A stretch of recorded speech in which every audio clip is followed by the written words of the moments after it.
Welcome back to the Woodstock Trader, and in today's Fast 5, Walkabout knives. Now, I'm part Aussie or Australian, and I don't mean anything derogatory about the term.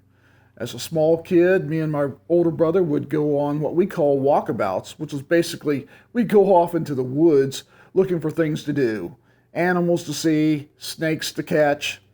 My mom really liked when we brought home snakes.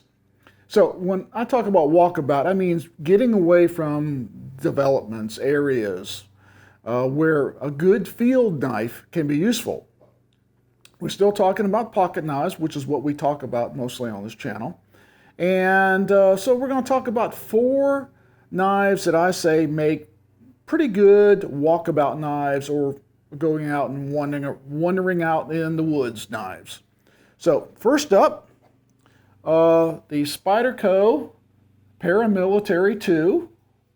This is in the camo version, and it's got a little lanyard attached to the knife. Next up, the Benchmade Griptilian, and this is a combo blade in both plain and serrated.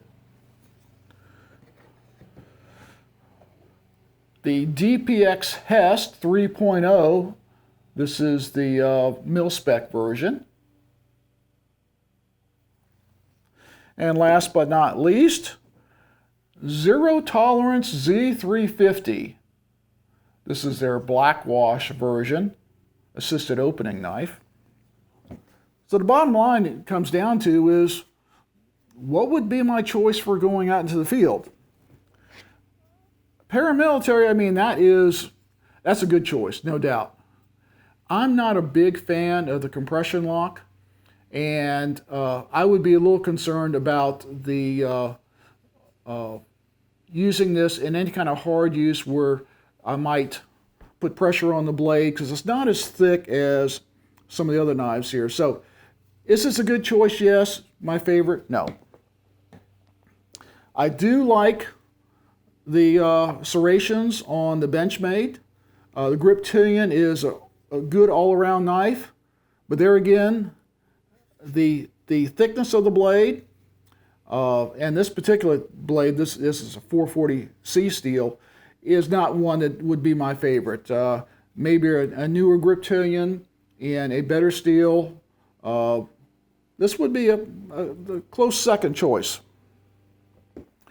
So in the end, we have 2 contestants, A and B, the DPX Hest and the Zero Tolerance 0350. I mean, it's so close, it's a photo finish. What does the DPX Hest have going for it? Well, the frame lock and the fact that I can lock this up and use it as a fixed blade knife, and it's a really good lockup system, by the way, too. It does have a tool for deploying out of your pocket. Depending on how you pull it out, it can automatically deploy for you, and it can open up beer bottles. So the Sleipner steel doesn't have the corrosion resistance I'd like. In fact, I'm already seeing a little bit of staining on it.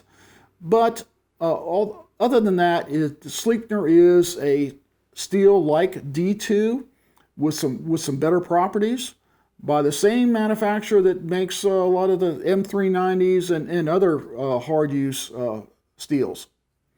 The fact that it comes with a deep carry pocket clip and a glass breaker, which I don't know what glass I'll be breaking out in the field, but as using it pummeling, that could be very handy on hard materials, breaking up rocks, whatever. You're not damaging the end of the knife because this is like a tungsten glass breaker on the end. So, Zero Tolerance. Man, look at how thick those liners are. I mean, I'm not a big liner lock fan, but this one is going to lock up, no doubt. It also, fast deployment with the flipper. The thumb studs are mostly useless for flipping them. They're more about engaging it when it locks into the frame there and the liners. It does have G10 scales. The pocket clip was replaced because Zero Tolerance pocket clips on the on the 350s are horrible. Too much of the knife sticks out. They don't go into jeans well, so this was placed with like a $12 or $13 clip. I didn't spend much on it. It is brushed stainless steel, and it does a really good job. So I did invest a little bit more money to get the pocket clip I wanted for that. So photo finish, which one? I have to say the DPX test. The frame lock, the fact that you can lock it in a fixed position.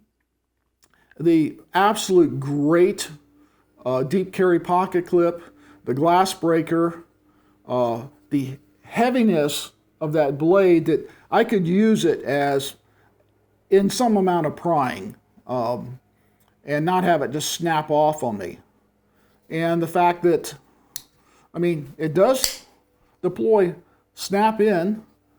There's no blade play. This is a heavy use knife that I'd have no problem taking out in the field. So, but make sure what you do take out in the field is appropriate for where you're going. See you next time.